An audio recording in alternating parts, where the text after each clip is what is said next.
Oui, Nature et bien-être, aujourd'hui, nous parlons d'une peau spéciale. Et il s'agit bien sûr de celle des albinos. La peau a tout problème ou la peau a tous les maux.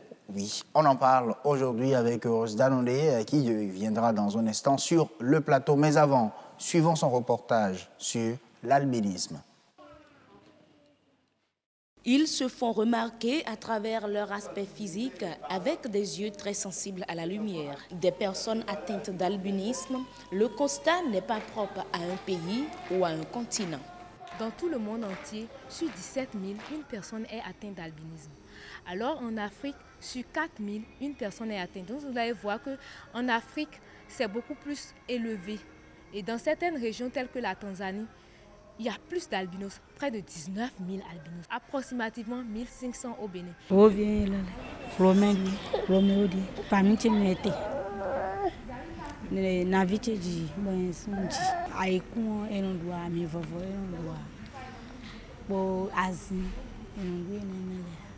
Enfants ou adultes, ils ont tous une absence totale ou presque totale de la mélanine dans leur corps, mais ne sont pas tous atteints de l'albinisme au même degré. Il y a l'albinisme oculaire, il y a l'albinisme cutané, il y a l'albinisme oculocutané. C'est cette particularité génétique héréditaire qui leur vaut d'être victimes de discrimination et plus loin d'assassinats dans certains pays comme le Bénin. Même trouver du travail pour un albino, c'est compliqué. À moins que ça soit un concours, on ne l'a pas vu. Et là, il est admis confidentiellement des autorités ou des personnes qui sont bien dans du privé m'ont dit, mais en fait, c'est vrai, tu te bats pour eux, mais moi, je ne peux pas avoir un dans mon bureau. Ou même si je suis seule à seule avec un albinos, je vais crier. Depuis novembre 2014, au moins 18 personnes albinos ont été tuées rien qu'au Malawi, comme dans la plupart des pays africains.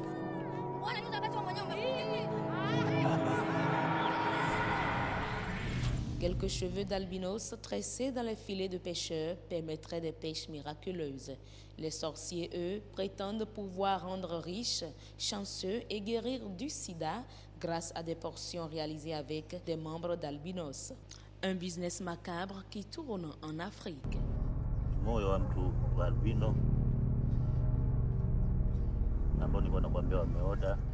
Au plan sanitaire, l'albinos est de façon fréquente sujet à des problèmes de santé par défaut de moyens financiers.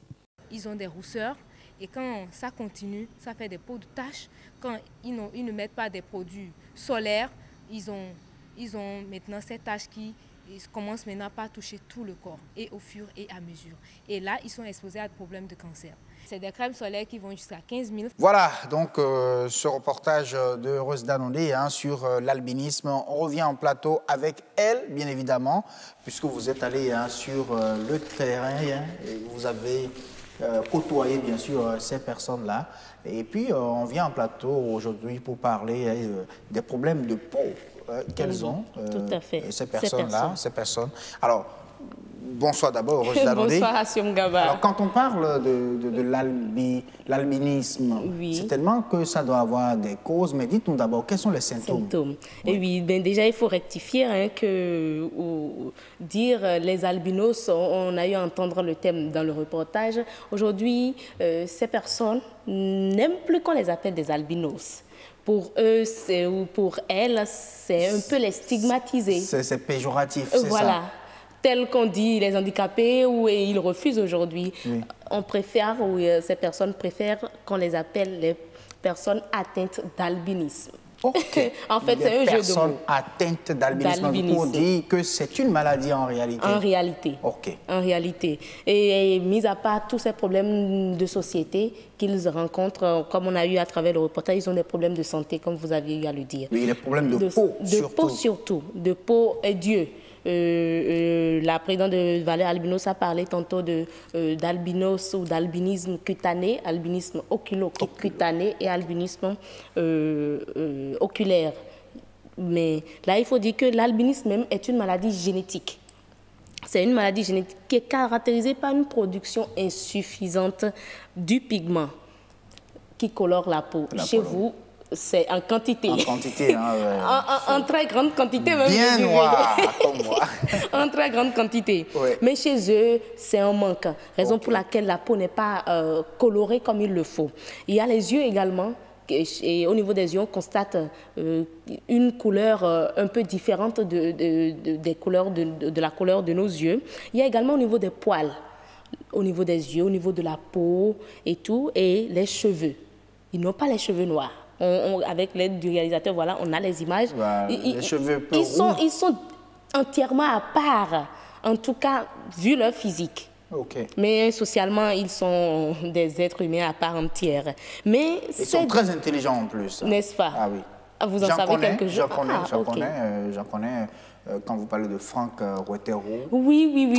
Très intelligent, que je connais aussi en tant qu'albinos, vraiment. Mais dans le même temps, cette insuffisance de la mélanine fait que, ou entraîne d'importants problèmes, d'importants troubles visuels et également cutanés. Surtout l'exposition au soleil est fortement déconseillée, car il y a des risques de cancer de peau. On va y revenir. Vous parliez tantôt des symptômes de l'albinisme. Comme si d'albinisme, voilà, qui sont plus visibles, on a les signes qu'on constate sur la peau. On a eu dans le reportage des taches noires qu'on retrouve au niveau de la peau. Il y a également des problèmes de vision. Les yeux tournent très rapidement sur plusieurs sens à la fois, et on parle là de mouvement involontaire et va-et-vient des yeux. On parle également de la sensibilité à la lumière. Il y a également le strabisme, on parle là de la personne louche. Voilà. Il y a également la myopie. La myopie. Oui, voilà. Et l'hypermétropie. On n'arrive pas à voir de loin. Pas du tout. Voilà. Pas du tout. C'est la raison pour laquelle vous verrez certains qui sont souvent avec des lunettes optiques médicales. Voilà un peu les signes qu'on peut déjà... Les symptômes. Qui nous amènent à reconnaître déjà chez ces personnes-là qu'ils sont ou qu'elles sont albinos. Mais quand on parle de symptômes, il y a surtout au niveau des enfants, il faut que les mamans arrivent déjà très tôt à identifier, à savoir en réalité, est-ce que j'ai un bébé albinos ou pas? Et là, on parle de symptômes précoces. Quels sont ces symptômes-là? Et parlant de symptômes précoces, il faut parler déjà de l'absence de pigments dans les cheveux. Parce que lorsqu'on va parler de la peau, il faut qu'il y ait exposition ou qu'on n'arrive pas à respecter les totems de ces enfants-là. Et là, on constate les taches au niveau du corps. Mais les symptômes précoces se remarquent le plus souvent au niveau des cheveux. La couleur systématiquement a changé. On a au niveau des cils également, tels que vous avez des cils bien touffus et bien noirs. Ce n'est pas le cas chez ces personnes atteintes d'albinisme. Décoloré. Voilà. Okay. Il y a également au niveau des sourcils, au niveau des cils et au niveau de la peau, les poils au niveau de la peau. Et surtout chez le nourrisson. Ça se remarque très tôt chez le nourrisson. Et si les parents ont déjà remarquent ces signes-là déjà chez cet enfant, chez le nourrisson, il faut déjà que les dispositions soient prises pour éviter les différents problèmes qui vont advenir. Mais déjà, le premier signe se remarque déjà ou peut apparaître déjà à 3 mois. 3 à 4 mois, on peut déjà commencer par constater le déplacement rapide des yeux. Les va-et-vient incontrôlés de ces yeux-là. Et il y a également les saignements de nez fréquents.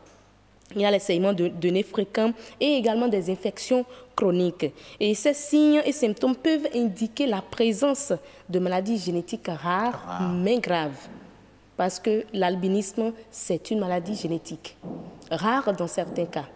Voilà un peu ce qu'on peut dire par rapport aux symptômes précoces qu'on peut déjà constater dès l'âge de 3 mois chez le nouveau-né. Chez le nouveau-né. Oui, tout à fait. Si vous voulez bien, on va vouloir continuer, bien sûr, et parler des différents types d'albinisme. Mais avant cela, dites-nous d'abord, quelles sont les causes? Vous avez dit que c'est génétique déjà, c'est une maladie génétique. Oui, ça aurait été bien si on avait un généticien, ou un dermatologue tout au moins sur le plateau pour nous dire la chose. Mais suite à nos recherches, il faut dire que comme cause, l'albinisme est causé par la mutation de quelques gènes.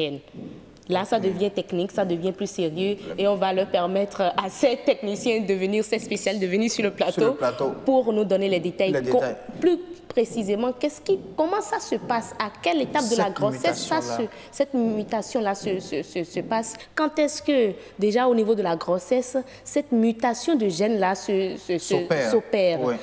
Parce qu'il faut dire que vous, et bien avec votre mélanine en quantité bien suffisante avec votre épouse, c'est bien possible que vous ayez des enfants albinos. Comment cela peut s'expliquer? On va avoir le dermatologue ou le généticien pour nous en parler. Mais avant cela, on va parler des différents types parce qu'il y en a plusieurs d'albinisme. La présidente des valeurs albinos a parlé d'albinisme oculocutané.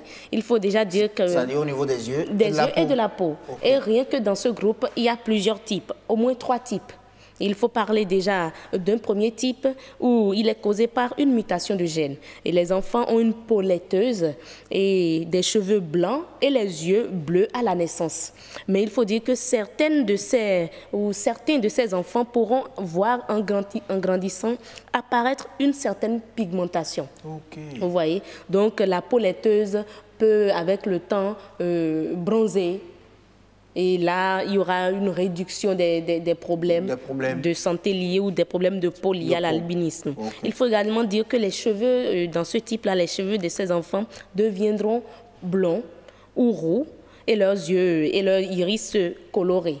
Donc, ce n'est pas trop compliqué à ce niveau, au niveau de ce premier type où les enfants ont une peau laiteuse, des cheveux blancs et les yeux bleus à la naissance. L'autre type, le deuxième, au niveau du cas albinisme oculocutané, c'est que il se trouve plus fréquemment chez les enfants subsahariens, les Africains subsahariens, les Afro-Américains et les Amérindiens. Comme les enfants qui sont chez nous. Voilà. Ce qu'on voit là déjà à l'écran. Tout à fait. Oui. Et les cheveux peuvent être blonds ou à burnes. Les yeux peuvent être gris-bleu.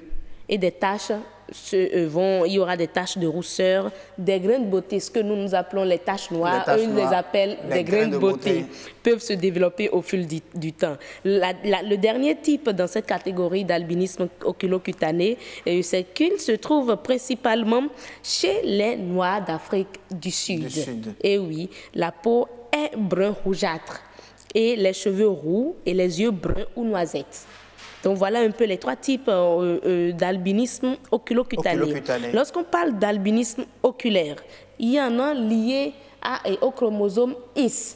Là, c'est beaucoup plus les hommes qui sont affectés. Et il faut dire les hommes ou les femmes? Non, les hommes. Parce que le chromosome X, c'est X pour les femmes? Pour les femmes, mais XY chez l'homme. Y chez l'homme. Et quand il y a le seul chromosome X qui est affecté, chez la femme, l'autre X peut jouer le rôle de ce chromosome X qui est affecté. Oui. Vous voyez, non? Je comprends. Voilà. Donc, c'est au niveau des hommes surtout. Au niveau des hommes surtout. Et là, ils ont des problèmes de vision, mais leur peau, leurs cheveux et la couleur de leurs yeux sont dans une fourchette normale. Normale ou légèrement plus claire que celle des autres membres de la famille. Et c'est là on dit, ceux-là ont été peut-être frappés par l'albinisme. Ils sont des albinos ratés. C'est que ça ne se remarque pas, ce n'est pas très fort à leur niveau. C'est léger. C'est léger, voilà. Maintenant, bon, il y a d'autres symptômes que je vais, vu le temps qui nous est imparti, laisser le spécialiste ici, parce qu'il y a des syndromes. Alors, le problème ici, c'est surtout au niveau de la peau. Et oui, tout à fait. Vous avez énuméré beaucoup de problèmes, beaucoup de maux au niveau, bien sûr, de la peau des personnes atteintes d'albinisme. Mais dites-nous comment les traiter. Permettez-moi, avant le traitement, de parler des complications. D'accord, allons-y. Et les complications se situent déjà surtout au niveau de la peau dont vous parlez. Le cancer de peau. C'est le plus redoutable chez eux. Je me souviens, je ne sais pas si vous en souvenez, on a eu une personne atteinte d'albinisme sur l'émission d'Entretemps Bébé Matin avec déjà un cancer de peau vraiment à une étape très avancée. C'est ce dont ils souffrent le plus parce qu'il faut des pommades. Malheureusement, ça coûte cher. Il paraît que c'est à 15 000 francs au moins, une boîte. Il faut passer combien de fois? Donc, c'est difficile. Donc, ils sont sujets à des problèmes à des cancers surtout de peau. Nous avons également, au niveau social, au plan social, ces personnes atteintes d'albinisme sont souvent discriminées, ce qui provoquerait chez eux des problèmes psychologiques. ajouter déjà à ces problèmes de peau qu'ils ont. Vraiment. Donc voilà les complications qu'on peut déjà avoir. Mais parlant de traitement, comme vous le dites, on y va très rapidement. Très rapidement, voilà. Étant donné qu'il s'agit d'une maladie génétique, il n'y a pas de traitement. En tout cas, pas encore, pas pour l'instant. Il n'y a pas de traitement. Il suffit juste de prendre des dispositions. Entre autres, éviter les expositions au soleil. Éviter les expositions au soleil en appliquant des crèmes solaires, malheureusement, qui coûtent dans notre pays, solaires, et en se couvrant la peau au maximum. Okay. Et également, pour finir, il faut protéger les yeux en portant des lunettes de soleil très foncées, très foncées. Et oui. Merci beaucoup à vous, heureuse d'annoncer en tout cas pour ces recherches. On aura le plateau, voilà, tout à fait, pour aller plus en détail. Merci à vous, en tout cas pour les recherches, et on se dit à demain. Oui, à demain. Demain mercredi, on sera là. C'est le grand rendez-vous. Allez, merci beaucoup.